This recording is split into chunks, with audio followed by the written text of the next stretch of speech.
shit show? It's a total shit show. It is. I mean, it's a madhouse run by a madman. The atmosphere is part circus, part, you know, revival, tent show. You know, it's just, I don't know. It's just, this place has a life of its own. These walls have a life of their own that I can't describe. You know, we all share this common beauty that we love food. We love food. They love food, I love food. I eat one meal a day. It better be good. We're coming in. How'd you end up in Hot Springs? So I'm driving in and I see the beautiful mountains and everything is just wonderful. And then I see a sign for Centerfold. And I'm like, how big could this place be? Was my first thought. How funny is that? Rules here are, there are no rules, right? That's the way we've always made the place. That's been my one wish, was to have a place that just was exciting, it was fun, and people wanted to come to it. We play a wide variety of music back there, and it's just, that's what keeps me just in rhythm. You know, for a guy who has no rhythm, that's what keeps me in rhythm. Today, with kids with the ADD and stuff like that, when I was a kid, I was just bad. All right, there was no ADD bullshit or whatever it is. No, Anthony's just a bad friggin' kid. Listen, I have issues. All right, what do you want? Okay, I mean, I need therapy. I mean, it's just one of those things. Okay. Because how do you put yourself into a position where you become comfortable? Right, so you surround yourself with things that make you comfortable. It's like my bedroom when I was like 17 years old. My music, my posters, my Rolling Stone stuff. I want to put my Farrah Fawcett poster up, but it burnt twice, so I can't do it, you know. But that will be up again, I promise you that. Those are just reminders to me that I'm home. Okay, so a typical day would be for us to start about 3 o'clock in the afternoon, and we make all the dough by hand. I don't know too many places that still do it this way. The dough is the variable. It's always been the biggest variable. And it's taken us literally 4 years to try to understand how to make it almost the same way every time. Most places come in, they just dump a shitload of yeast in, they make their dough in an hour in the morning, and that's why it's bullshit. A chef takes something that was once alive, a piece of steak, a cow, he brings it back to life. What we do here is we bring something to life. And the idea is, how do I harness that life? Because that's a very, very finite life. That steak will last for a couple of weeks or whatever, but my dough will not, right? So it's a very, very finite period of life, and we have to harness the most out of that in that period of time. It's more than that. It's that Tony decided to create a product, pizza, by one, using the best ingredients, which says a lot about Tony. Tony wants his life and the quality of life of the people around him to be the best. You know, so the importance of the ingredients are really what this is all about. It gives it its flavor, it gives it its, you know, its texture, it gives it everything that people seem to like about it. We source everything from all the local farmers we can. All our tomatoes, all our basil literally is grown down the street. The fresher produce we can get, the better off we are. Tell us about your employees. Oh, the best people I know. They're the people that actually keep this place alive, and they've been with me, most of them have been here almost 3 years, so they're incredible people. They're people that I hang out with. They're people that I not only work with. Most people you work with, the last thing you want to do is see them in, in a personal setting. But we travel together, we do everything together, we drink, we raise hell. They're the best people I know, they really are. I'm very, very fortunate to have them.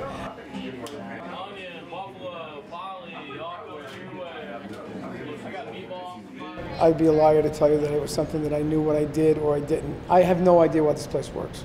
I don't. I wrote it down on the back of a napkin. So it was just an idea. It was something I just threw myself into. And I don't know why it works. I'm still mystified by that.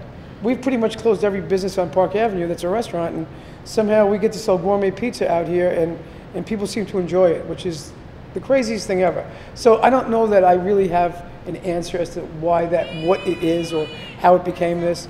I just kind of work hard, and I have great people that work with me, and we all have this one common goal, to be the absolute best that we can be every time we open the doors here. That's it. Is there anything you'd like to say about the extremely busy car wash? I'm not the most liked man on the block, and I don't give a. Everybody here, if they saw me dead in the street, they'd be the happiest person in the world. And I can't understand it, maybe because I'm the outsider, maybe because we bring like 400 or 500 cars up here a day and their businesses actually might thrive from it. I don't know. What do I like about Tony? Not a damn thing, really. He just makes good pizza. What you see is what you get. You don't find that in too many people nowadays. Extreme honesty, just passion for everything he does. It's not just food. I don't care if it doesn't matter what he's doing, he's passionate about it. He's passionate about life. You know, I hate to sound corny, but he just loves life. He comes to my barbecue restaurant and eats grilled cheeses. What does that say about my food?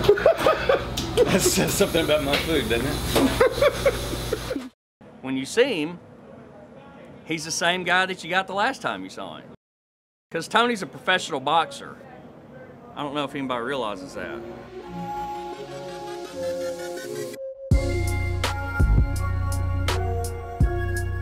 My favorite thing about Tony is it doesn't matter how long you go without seeing him. It's just the same as the last time you did see the man. So Tony had been here in Hot Springs about 2 months. He was struggling out of the gate, needing to sell as many pizzas as he could just to make payroll. And fire happened at the Majestic. Historic hotel on fire, up in flames as we speak in Hot Springs. I'm talking specifically about the Majestic Hotel. And while it was going on, that entire end of Hot Springs was shut down and there was no pizza to be sold. But Tony was still making pizza.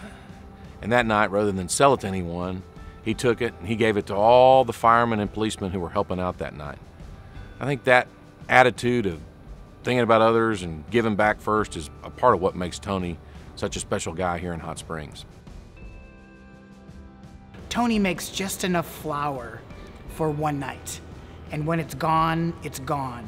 And that is a model, a business model that most American businesses don't use. They'll make more as fast as they can so they can make a buck. But that's not, I don't think that what it's about for Tony. Tony's just trying to make the best product he can. And by doing that, he leads probably the best life and the fullest life, even if sometimes that life might be a little bit wild for some of us.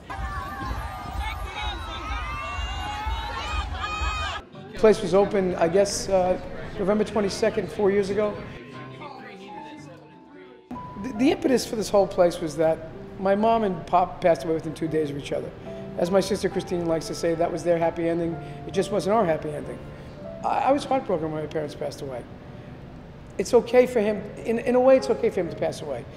It's when your mother jumps in his grave 2 days later that you say to yourself, wait a second, like, you know, all of a sudden you feel like an orphan. All of a sudden you have no direction in your life.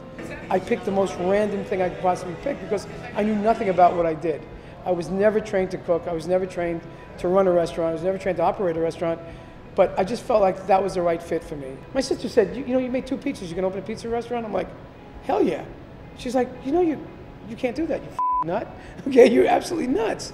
And I didn't see it that way. I just thought that that's what I wanted to do. And I knew exactly at that moment that that's what I was going to do. And I was going to do it better than anybody. And that's all I cared about. But there's more to it than just his personality and the way he approaches life. And that is that he's a small business owner. That he came to Hot Springs, he created something out of nothing without really knowing anybody and made something incredible. I drove around town one day, I fell in love with it. I told everyone this is where I was gonna live. People looked at me a little, like I was a little, you know, crazy, but I knew in my heart and soul this is where I was supposed to live. If you told me 25 years ago, when I was wearing a suit and gambling in Las Vegas or whatever I was doing, that I would wind up in Hot Springs, Arkansas, I'd have laughed in your face. I would have. I would have never thought that that was for me, okay? So don't ever judge anything when you're younger, right? You can view life a little differently as you get older. And now I know that this is my only home. And I consider it my home. And I'm not going anywhere. Unfortunately, you're stuck with me. I apologize. When the moon hits your eye like a big pizza pie, that's amore. When the moon starts to shine like you've had too much wine, that's amore. Bells will ring, ding-a-ling-a-ling, ding-a-ling-a-ling, Vita Bella. Cheers to you, Valinati. We all love you. The world's most interesting man has nothing on you.